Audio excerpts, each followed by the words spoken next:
right, so Francis Ngannou versus Ciryl. What's your thoughts on that fight? First of all, thanks for having us back. We back. Yeah, my MMA section of the channel has been sucking. Look, we back, new gym. You know what I'm saying? So, this is Seamus. He one of our new up-and-coming fighters. Look for him in the WKAs. We're trying to bring home a national kickboxing title with him. Okay. So, we all finishes, too. That's going to be the dog. Look out for him. Ngannou, Ciryl Gane. What's your thoughts, Seamus? Since you're the young buck. I think Ngannou wins. I think he just runs him over. I think he does to him the same thing he did to Rosenstrike. Because I think Gane is the technically better fighter, but I just think that Ngannou's athleticism is just going to negate all of that. I feel like he could just, if he connects once with him, he's gone. And I feel like Gane's best bet is to take it into the later rounds. And I think Ngannou's pretty capable of taking him out early. Do you think Gane is capable of taking Francis down, though? Because Gane actually is, I mean, statistically speaking, one of the better wrestlers in heavyweight division. To me, Gane is the more balanced fighter. Yeah. I agree. Francis, what do you call him? He's the Wilder.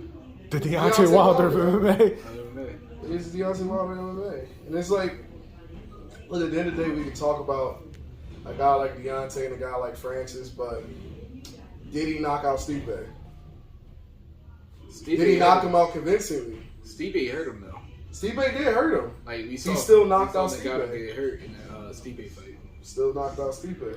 Did knock him out. It wasn't like a lucky shot either. Yeah, no. Yeah. So you feel me? I would also say I think Gane wouldn't be, if Stipe can't take Ngannou down, then I would think Gane wouldn't be able to. Stipe came in real small for that fight though. That's true. He was small. Because he was small for the DC fights. Yeah, he had to get small for DC. You couldn't be that heavy and that slow against DC. Yeah. How you feel about that, Al? I'm a little torn. It's like with every Deontay Wilder fight. You gotta be torn. It's like you gotta do all the other person can do all these things right, and he can be good. He can be okay for 1 second. All you gotta do is be okay for 1 second. Not even good. Just okay for 1 second. The fight's over. One thing I think people haven't been giving Ngannou credit for, he has been getting better. Yeah, striking wise in a lot of his fights. Like he used to just be throwing wild shit all the time, but he's coming in with better stances and better stand up in each fight. Like he came in looking real good. Like that. Ngannou that versus slow Stipe, approach against Stipe was scary. That was the best Ngannou I've ever seen. So if he keeps that getting better and better with each fight, then I might have to give it to him. I had to give it to him for that one, but Ciryl Gane's fucking good though. Yes, he's fucking good. Like everyone keeps saying, like he's the fastest heavy. Like he is. Dude, he's super fast. He like threw a punch and I didn't see it. Yeah, like, I've only seen him once. A friend of mine told me about him. Mm-hmm. I saw him and I was like, oh shit. Yeah, it's like if I were to build a fighter, that's what you want to build. I would build Ciryl Gane. No offense to him. He's a bad motherfucker. Like Ciryl Gane's a bad motherfucker. I don't think he beat Stipe though. It's like just look at what Derek Lewis did to a top prospect, and Chris Duncan made him look like he should go back to the local circuit, right? No disrespect to him. I mean, it just was what it was. You know, you gotta call a fight how you call a fight.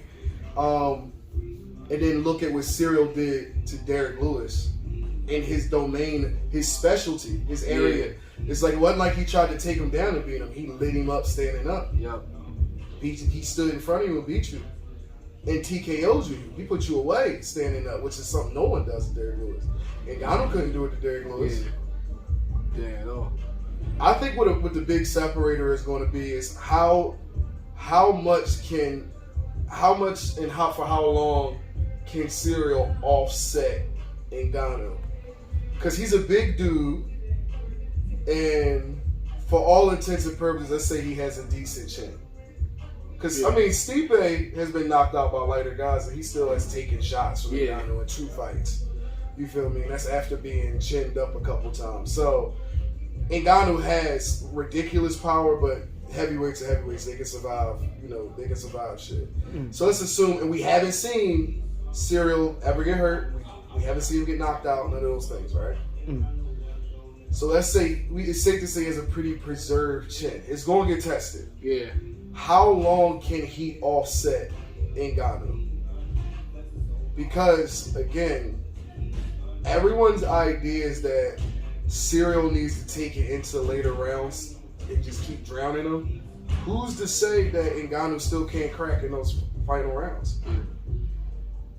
The Ngannou that fought Stipe 3 years ago is not the same Ngannou, clearly.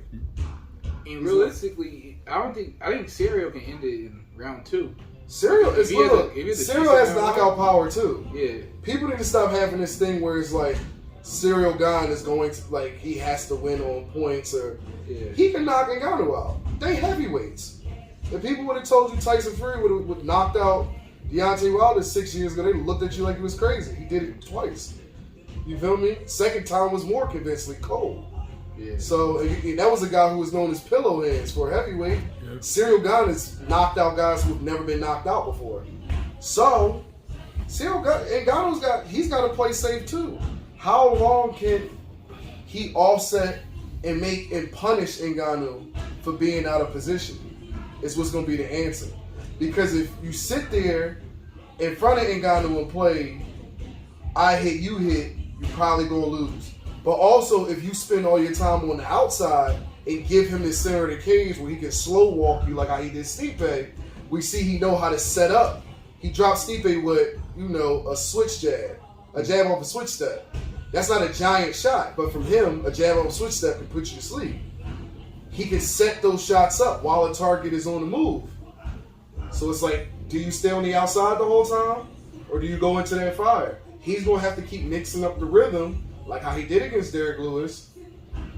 The question is, how long can you do that against an athlete that's somebody that's as big, as strong, as dangerous as Ngannou? And secondly, we've watched Ngannou knock his last couple guys out more impressively. We still don't know how much better he's got. Yeah. Because to be honest, he fucked Stipe up. Yeah. He beat Stipe and he kind of made it look easy. He walked Stipe down. He shut the takedowns down, hurt him every time he touched him, hit his step jab and put him away. Question though, but was Stipe like 36, 37 years old? Stipe can still beat 99% of these heavyweights. That's not super old for a heavyweight, I feel. Because the last thing to go is power, Yeah. number one. That's But a little the first thing to go was punch resistance. That's true. And like I said, he had already been chinned up. Yeah. He already done been knocked out before and been hurt in a bunch of fights. And I'm not going to be the guy to be like, that was when Stipe's got old, because we haven't seen him fight again to know that. Yeah. We haven't seen him fight again because we were saying the same thing about Jose Aldo when he got clipped by Conor McGregor. And what's it, 7 years later? Yeah. And he's still getting busy, beating top prospects, still in title contention, in a whole nother weight class, still getting busy. And then you feel me? What's his name? Who just won? I can't remember his name. Who just beat? No, Brazilian dude. What Brazilian dude that just won? Just won a title. Charles Oliveira. Charles Oliveira. That's Same true. thing, been around for a long time. Glover Teixeira. Yeah. This is his third leg of his career. Won a UFC light heavyweight title, which is kind of like a hot potato title, but still. So we don't know. We haven't seen Stipe fight. Yeah. Haven't seen Stipe fight. He's an elite athlete, greatest heavyweight of all time. I'm not gonna sit here and take away from Ngannou and say he beat an old Stipe yet. Mm. I'm not gonna do that. In my head, he beat a good Stipe that showed up to win that fight, and he came with an approach that had Stipe froze. Because Stipe thought he was going to get that same Ngannou that was going to wade forward in the punches, so he's going to be able to jab, step around, set up the takedowns, wear him down in the clinch. And he got slow crept, walked into a corner, and knocked the fuck out. We don't know if that was the end of Ngannou's development. Who's to say Ngannou can't offset Ciryl Gane? We don't know how this fight's gonna go, so that's why it's interesting. Yeah. Now, in my heart, I gotta give it to who's more dangerous. So I'm gonna pick Ngannou. All right, before we go, I need who you picking and what round. Okay. I'm gonna straight say it. I got Ngannou within 3 rounds by TKO or KO. Albie. I got Ciryl Gane round 2 TKO. Ooh. I like that. I got Ngannou second round TKO or KO. I think he's gonna knock him. If he Okay. knocks him straight out, yeah. Okay. Okay. I don't think the show needs a second round at all. We said it about Derek Lewis versus Ngannou. That's true too. That's true too. That's the worst fight ever, man.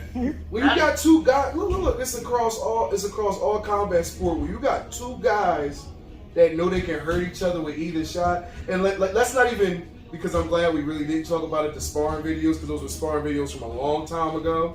Yeah. And I they don't were know how much sparring, good information is actually in and those. Ciryl was in camp, and Ngannou was just visiting, and even Ciryl came out and made a statement saying no sparring videos made me look good, but it were definitely days where he really got the best of me. And that was an Ngannou years ago who wasn't in camp. Now Cyryl's gotten better, but so is Ngannou. So we really don't know where they are. But one thing we do know is these guys have felt each other's power. So if they don't be surprised if they come in and they get real caddish. You know how two punches is when they get in front of each other. Yeah. They get real caddish because they both know what can happen, especially if they felt it before. But if Ngannou come out just punching on him, that's gonna be a bad look. It's gonna be a bad look. I'm gonna want my money out.